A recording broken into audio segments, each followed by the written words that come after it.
Estamos nuevamente en Tu Médico en Vivo, el programa de la Sociedad Médica del Centro Clínico San Cristóbal con información médica para la comunidad. Hablábamos en el segmento anterior acerca de lo que era el gluten y dónde se localiza. El gluten exactamente pues, es una proteína que se encuentra en el centro propiamente de los granos, ya sea trigo, cebada, algunos tipos de avena y el centeno, y él no va a estar ni en la corteza de ese grano ni en el germen, y es lo que le da esa característica a la harina de trigo, esa consistencia esponjosa y quizás que es tan apetecible a esos postres, a esas tortas y el pan que nos comemos. Y el doctor pues Chiquillo nos explicó acerca de lo que más o menos era la enfermedad celíaca.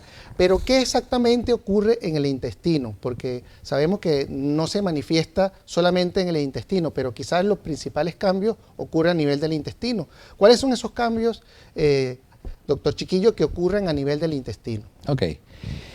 En primer lugar tenemos que decir que el gluten pues es la proteína, digamos, más abundante en el trigo, un 80%, ¿verdad?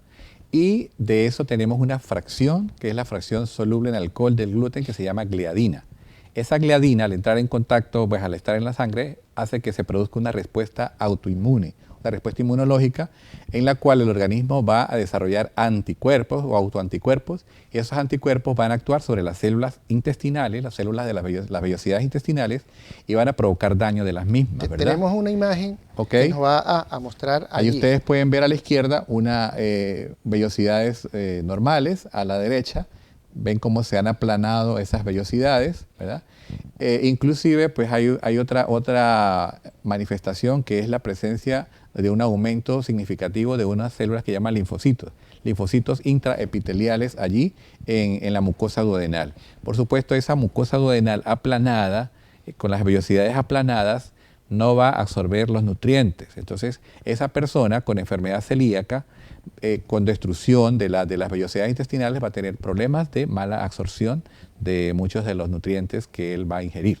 Entonces, y esas sustancias o esos antígenos que pasan al torrente sanguíneo van a dar manifestaciones en otros sitios, no solamente sí, a nivel intestinal. Eso es correcto. Por ejemplo, por ponerte un ejemplo, existen autoanticuerpos que actúan a nivel del cerebelo. Hay una enfermedad que se llama, o deriva de esto, que es la ataxia relacionada con el gluten.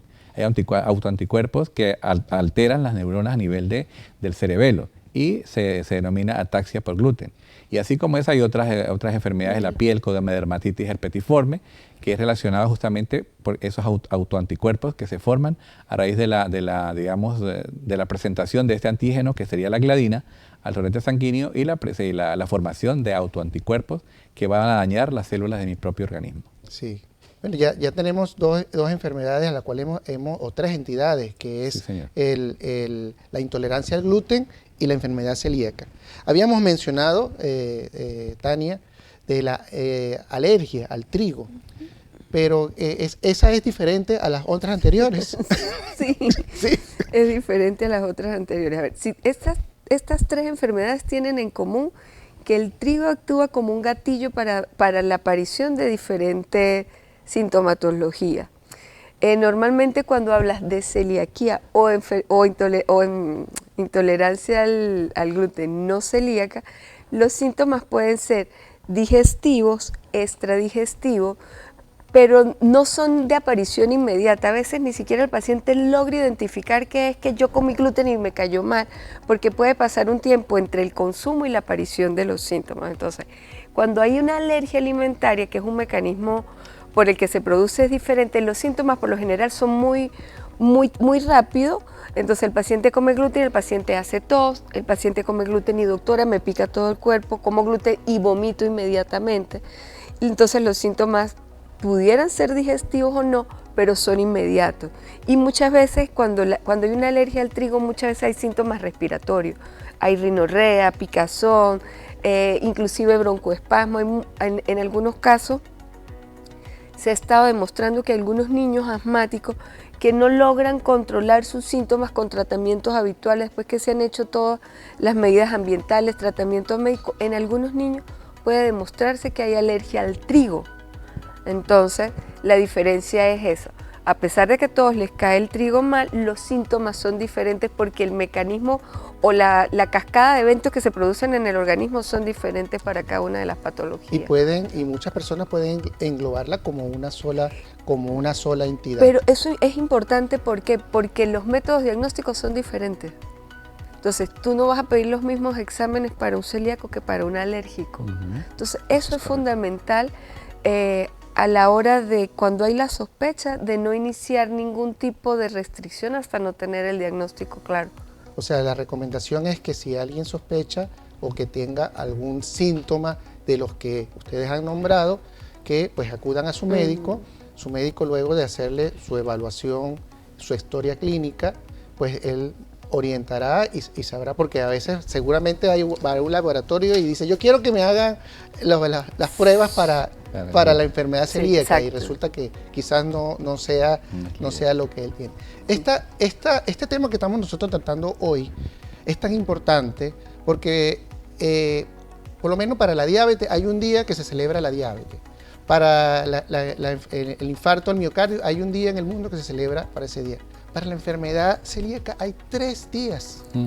Diferentes organizaciones a nivel mundial, tanto norteamericanas, europeas, otras internacionales, han declarado el 5 de mayo, el 16 de mayo y el 13 de septiembre, Día de la Enfermedad Celíaca o día para tomar conciencia sobre esta enfermedad. Así que es importante esto que nosotros estamos hablando hoy y que estamos aclarando. Entre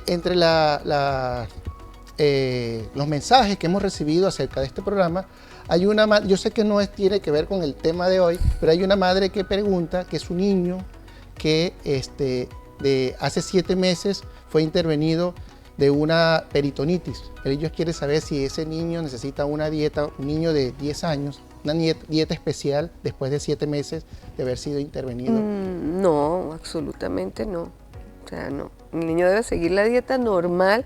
Cuando llegamos normal, pues una dieta sana, saludable, equilibrada, balanceada, que incluya todo el grupo de nutrientes, que sea baja en alimentos ultraprocesados, pero no necesita ninguna restricción en particular. Exacto. Sí.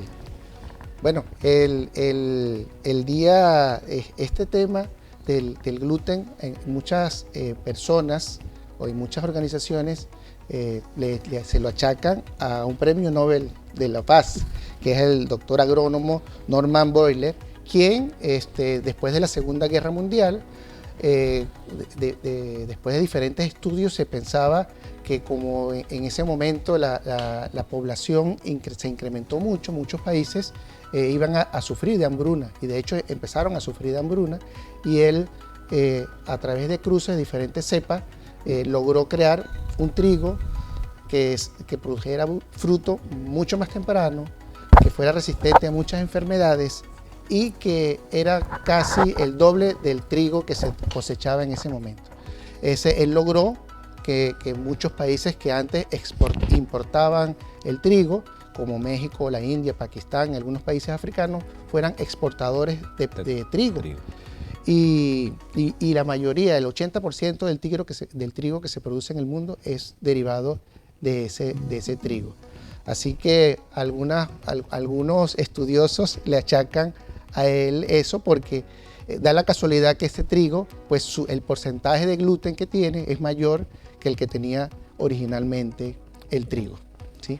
Bueno, de estos temas interesantes que estamos conversando hoy, seguiremos con nuestros invitados, el doctor Haroldo Chiquillo y la doctora Tania López, en el próximo segmento.